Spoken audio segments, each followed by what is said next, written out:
Os europeus sempre souberam da África e das Índias. Da América, eles sempre souberam coisas pela imaginação mesmo.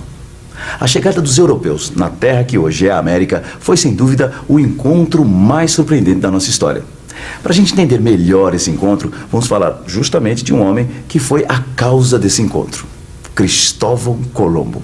Cristóvão Colombo foi um navegante que nasceu em Gênova. Ele chegou na terra, que depois foi chamada de América, em 1492. E a viagem de Colombo até a América foi mesmo uma grande aventura.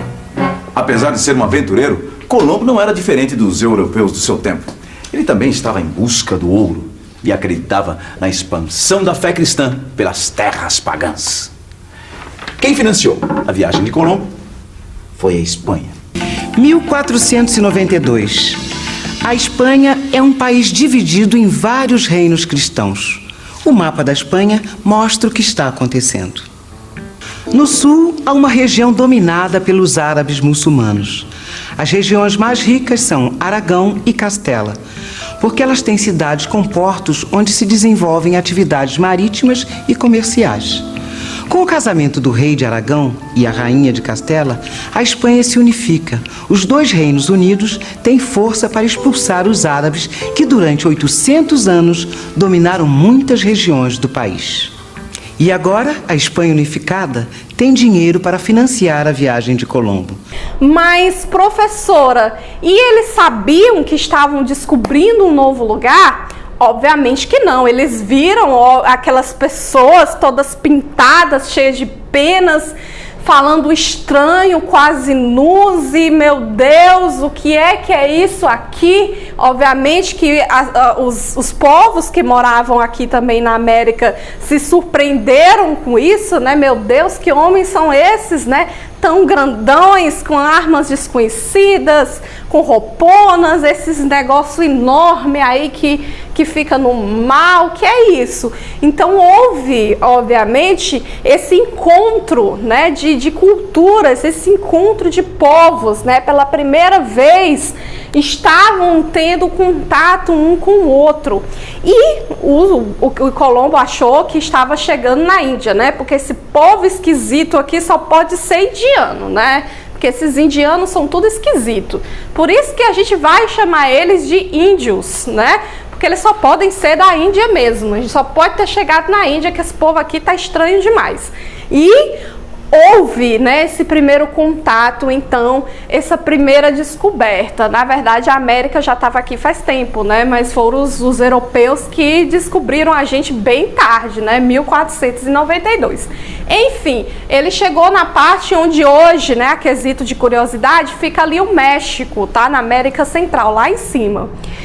Portugal, sabendo então que o Colombo tinha descoberto novas terras, né? Porque depois eles se deram conta que obviamente ali não era a Índia, né? Era outro lugar paradisíaco, completamente desconhecido.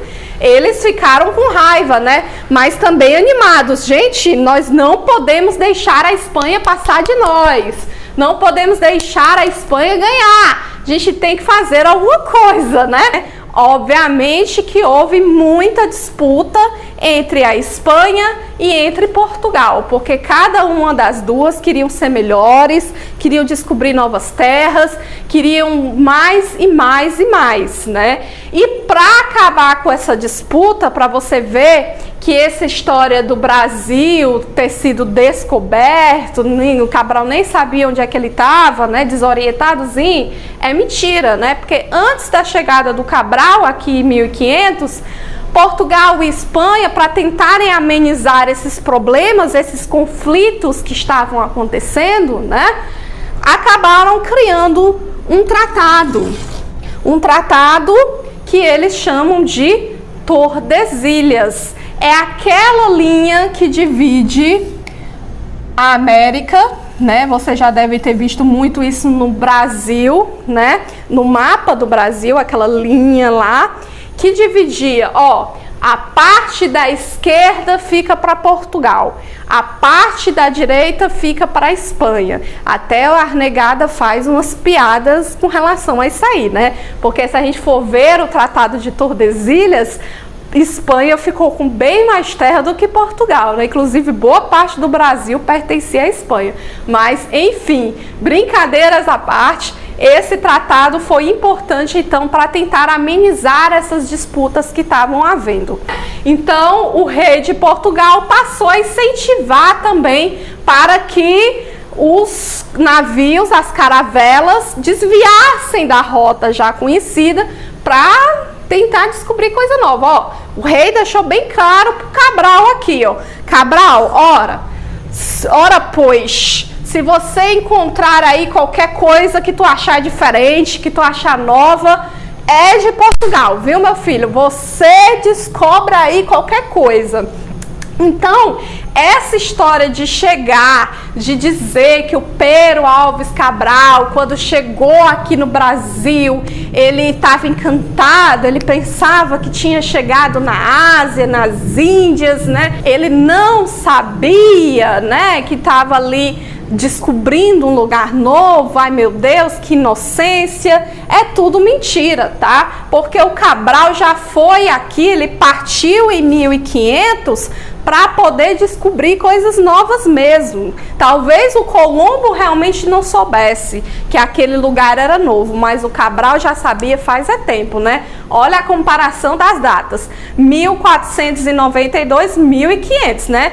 Muitos anos depois, 8 anos depois. Então, obviamente, que ele já sabia que aquilo ali era um lugar novo. Então, em 1500, mais especificamente em 22 de abril de 1500, marca aí então a data que muitos chamam de descobrimento do Brasil. Mas o Brasil também já estava aqui faz tempo, né? Outros povos desde a pré-história já tinham chegado a essas terras aqui faz tempo, né? Então, 1500 é a marca, né, da chegada dos europeus, dos portugueses aqui no Brasil. Pero Vaz de Caminha registrou cuidadosamente as condições da nova terra e dos seus habitantes. Ele escreveu sobre o contato entre os portugueses e os nativos, que também aqui foram chamados de índios. Nesta carta, Pero Vaz de Caminha comentou também as possibilidades de exploração das riquezas e da expansão da fé católica na nova terra. É por tudo isso que a carta de Pero Vaz de Caminha é considerada um documento histórico. Essa carta é uma fonte que nos permite conhecer os fatos do passado, principalmente as profundas diferenças entre a cultura portuguesa e a cultura nativa. Para a gente entender melhor como foi o encontro da cultura portuguesa com a cultura nativa, eu vou ler um trecho da carta de Pero Vaz de Caminha. A feição deles é serem pardos, um tanto avermelhados, de bons rostos e bons narizes, bem feitos. Andam nus, sem cobertura alguma, nem fazem caso de encobrir ou deixar de encobrir suas vergonhas, do que de mostrar a cara. Acerca disso, são de grande inocência. Nesse dia, os vimos mais de perto e mais à nossa vontade, por andarmos quase misturados. Uns andavam quartejados daquelas tinturas, os beiços furados, rapados até por cima das orelhas. Seus corpos são tão limpos e tão gordos e tão formosos que não pode ser mais. Pero Vaz de Caminha estava indo para as Índias assumir o cargo de escrivão de alfeitoria portuguesa. Até lá, ele cuidaria de registrar tudo o que acontecesse na expedição. Era um escritor com pleno domínio de sua arte. Cada detalhe daquela expedição ficaria registrado para sempre nos escritos de Pero Vaz. Terra! Terra à vista! Terra à vista! Sorobia, está vendo aquilo no horizonte? Estou. Que coisa esquisita. Vamos avisar a tribo. Vimos primeiramente um grande monte, muito alto e redondo, e outras terras mais baixas ao sul dele. Ao monte alto, o capitão pôs o nome de Monte Pascoal. E a terra, senhor Capitão Mor, como será chamada? Terra de Vera Cruz. No dia seguinte, a frota de Cabral ancorou bem perto da praia para facilitar o desembarque. Veja, cacique, há vários homens naquela canoa. Veja, senhor Capitão Mor, há vários homens na praia. Talvez sejam perigosos. Talvez sejam perigosos. Chame os guerreiros. Eles já lutaram em muitas batalhas e sabem lidar com povos estranhos. Chame Nicolau Coelho. Ele já viajou muito pela rota oriental e sabe lidar com povos estranhos. Nicolau Coelho foi até a praia num bote com alguns homens. Vários tupiniquins já estavam na beira-mar, esperando e observando. Aqueles homens não usam roupas. Eles é que estão felizes. Eu mesmo estou morrendo de calor. Ui, ui. Silêncio, muito cuidado. Eles são brancos. Nunca vi pele desse jeito. E aqueles objetos? Serão armas? Esperem, esperem! Vou fazer um sinal para eles baixarem as armas. Baixem as armas! Não queremos começar uma luta sem necessidade. Eles entenderam! Vou jogar meu chapéu como um gesto de amizade. É um presente. É para botar na cabeça. Está funcionando. Eles entendem tudo. Aceito o presente. Então, vou jogar este colar para ele. Acho que não teremos problemas com eles. Acho que não teremos problemas com ele. Então, houve esse contato, houve esse choque, e a intenção dos europeus naquela época era tentar usufruir o máximo que eles pudessem dessas novas terras, né? Obviamente que foi muito difícil, né, essa convivência inicial. Primeiro porque os indígenas que moravam aqui tinham uma ideia muito idealizada desses europeus, achavam que eles eram divindades. Então eles, obviamente que no início, algumas tribos ajudaram esses europeus, né, a encontrar coisas que interessassem a eles. Os europeus também tiveram essa falta de contato, né? Porque obviamente a língua é diferente, a mentalidade é diferente, mas é interessante esse encontro, né? Esse choque de realidade, esse choque cultural que houve. Portugal chega ao Brasil, tá? Chega primeiro em Salvador, inclusive Salvador passa a ser a nossa primeira capital, reza-se uma missa lá e eles vão tentar achar o quê? Ouro. Lembra do mercantilismo, né? Que é a busca por metais preciosos. Eles, diferente dos espanhóis, que quando chegaram lá no México, encontraram ouro logo de cara, né? Ficaram ricos, poderosos logo de cara com as terras aqui da América. Portugal não teve tanta sorte, porque eles não encontraram ouro aqui no Brasil facilmente, né? Os índios nem sabiam o que era esse metal, eles tentavam se comunicar, tentavam mostrar, mas não rolou. Então eles descobriram que aqui talvez não tivesse ouro nem prata, que era o que eles estavam mesmo interessados.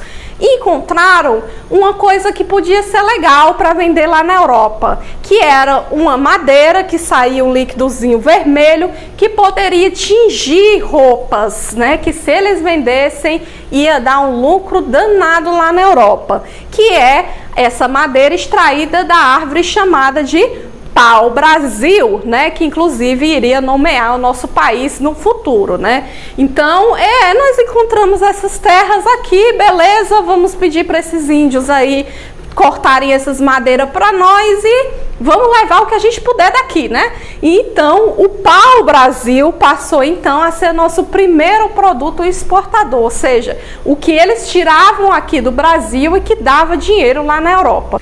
Quando esses comerciantes chegaram aqui, começou uma espécie muito especial de comércio entre eles e os índios, o escambo. O sistema de escambo era muito simples. Em troca do trabalho de derrubar as árvores e depois limpar, arrumar em toras e embarcar a madeira nas caravelas, os índios recebiam machados e instrumentos de metal. E para proteger a madeira, os comerciantes foram construindo as chamadas feitorias ao longo do litoral. E o mais engraçado é que esses comerciantes portugueses que trabalhavam com o pau-brasil começaram a ser chamados de brasileiros. E foram eles que mudaram a vida dos índios que viviam aqui. Os portugueses ganharam muito na relação com os nativos. Além de aprender com eles os segredos de sobreviver numa terra desconhecida, ainda se utilizavam da sua capacidade de trabalho para aqui se estabelecerem. Já para os índios, você sabe, a história foi muito diferente. Foi uma história de fuga, violência, escravização, doença e morte. Dos milhões que havia no século XVI, restam hoje apenas alguns milhares. Que os portugueses não haviam encontrado nada que fosse satisfatório do ponto de vista econômico. A gente não pode esquecer que a viagem anterior de Vasco da Gama às Índias havia rendido a Portugal um lucro de mais de 6.000%. Por isso, depois de 10 dias de haver chegado na América Portuguesa, a frota de Cabral partiu para as Índias. E o rei de Portugal não se interessou muito por suas novas terras na América. Ele preferiu continuar investindo nos negócios com as Índias e a África. Acabou desmotivando os portugueses, né? Tá certo, a gente está encontrando esse pau-brasil aqui que vende, mas eu queria mesmo era ouro e prata, então... deixa lá, Brasil, quando a gente quiser pegar mais pau-brasil, a gente volta, tá? Inclusive, isso, né, explica por que o Brasil foi colonizado tão tardiamente, né? Foi muito tarde, foi demorada, então, para que Portugal assumisse o Brasil de verdade e o tornasse uma colônia, né? O controle ali no Brasil. Isso só iria acontecer em 1530, como a gente vai ver nas próximas aulas, tá certo? Espero que vocês tenham entendido, né? Vamos encerrar com uma chamada Camila, Gustavo, Gabriela. Camila, Gustavo, Gabriela, Francisca, Luan e Eric. Francisca, Luan e Eric. Marina, Maria Clara e Tamires. Marina, Maria Clara e Tamires. Carlos, Henrique, Alexandre e Alex. Carlos, Henrique, Alexandre e Alex. Gilvânio e Lucas. Para encerrar, Elaine. Gilvânio, Lucas e Elaine. Faltou alguém? Eu vou chamar no bate-papo, tá certo? Não deixa de responder aqui embaixo também não. Porque tem gente que bota o nome no começo e vai-se embora, né? E ó, Jussara também, tá? Não posso esquecer da Jussara. Responde aí nos bate-papos aí da vida, tá bom? Espero que você tenha entendido. Qualquer dúvida você pode perguntar. Consulta o teu bloco lá, o textozinho que é para estar copiado no teu caderno, porque isso vai te auxiliar a entender o conteúdo, a tu achar as respostas mais facilmente, certo? Grande beijo, até a próxima, tchau!